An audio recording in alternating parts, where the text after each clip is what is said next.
Hello everyone, so in this video let us talk about one more easy level problem from LeetCode. The problem name is running sum of 1D array. So let's start. The problem statement states that you are given an array nums.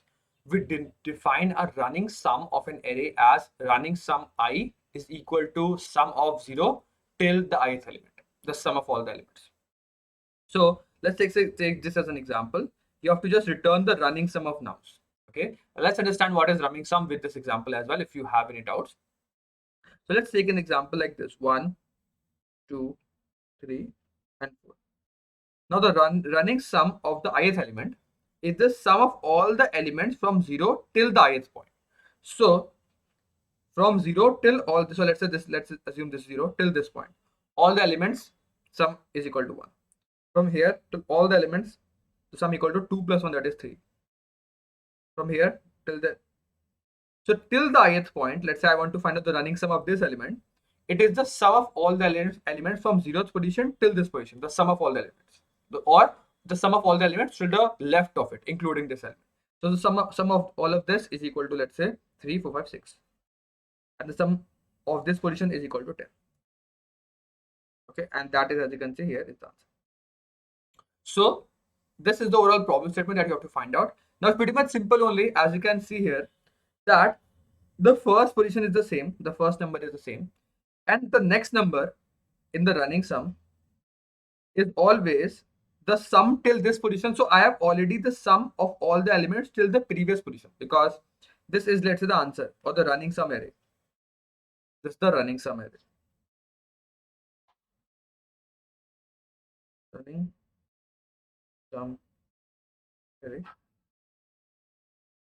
So at every position, we have the sum of all the elements to the left of it. So as you can see, I have till this position. Let's say I am on this position.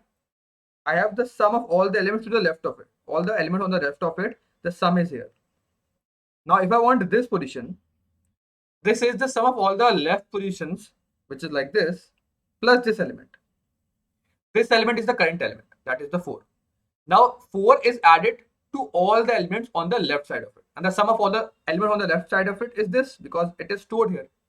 This sum, if I know somehow this sum, that is 6, if I know somehow for any ith value, the sum of I minus 1. If I somehow know the I minus 1 sum, which is the sum of all the elements to the left of it, that is stored here, I can directly just add this current element, that is the current element I'm on, and I will get all the sum of all the elements to the left of it, including this element. I hope you understand the logic here. So that is the pretty much simple answer. For the first element, I already know the answer because it is equal to 1 only. For the next element, I can always use the previous value added to the current value and get this value. Okay, so nothing as complicated here itself. As you can see here, now for this you can use a new array as well. For that you will require O of n more space. New array means that this is a running sum array. Okay, you can create a new array or new, let's say, vector, whatever you can say, and for that you will require more O of n space. Or else, if you want to optimize your space, you can do this whole operation in the same vector itself, that is nums, in which you have this total value. The first value remains same. The second value is always the sum of the previous value plus this element. So this will become 1, this will become 3, this element will become this previous element plus this element, that is equal to 6. Everything will be done here only, not here, but here. So it will become 6. This will become 4 plus 6 equal to 10.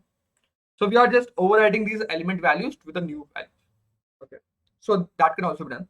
So as you can see in the code part, we have started from the index I equal to 1, not I equal to 0, because the first element always remains same till the last size of the array. And what we have done is that nums of I, the ith element, is equal to the sum of nums of I minus 1. That is the sum of all the elements to the left of it. That is stored in nums of I minus 1.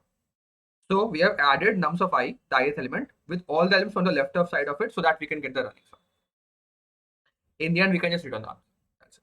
Nothing much complicated here itself as well. A very small code and a very easy solution. So if you still have any doubts, you can mention in the comment box for this particular video. I will see you in the next one. Coding, and bye.